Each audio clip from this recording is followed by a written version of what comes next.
फेरि पनि सम्पूर्णमा हार्दिक स्वागत गर्न चाहे।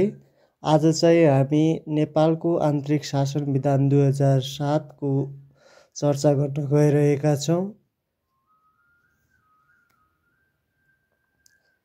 नेपालको आन्तरिक शासन विधान 2007 यो जारी भएको मिति भनेको 2007 साल चैत्र महिनाको 17 गते जारी भएको थियो। त्यसै गरी 2007 साल चैत्र 29 गतेदेखि यो संविधान लागू गरिएको थियो।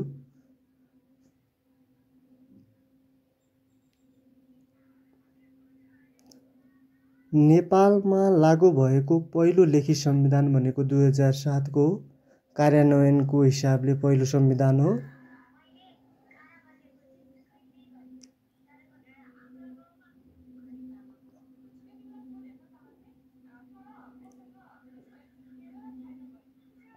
त्यसै गरी राजाले जारी गरेको पहिलो लिखित संविधान पनि यसलाई नै भन्ने गरिन्छ।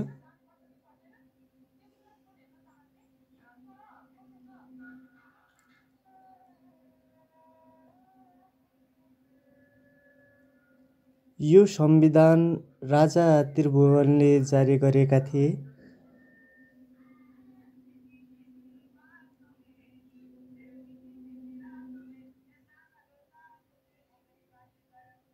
राजा त्रिभुवनले जारी गरेका थिए।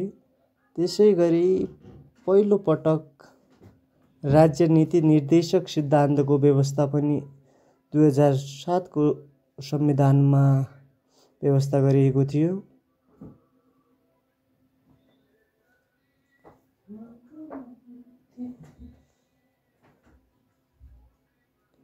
2007 को संविधानमा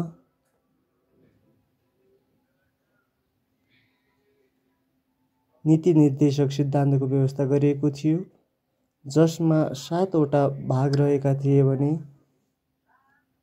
74 धारा र 1 अनुसूची रहेको थियो। 1 अनुसूची बराबर 4 परिच्छेद हुने छ। 1 अनुसूची भनेको 4 परिच्छेद हो।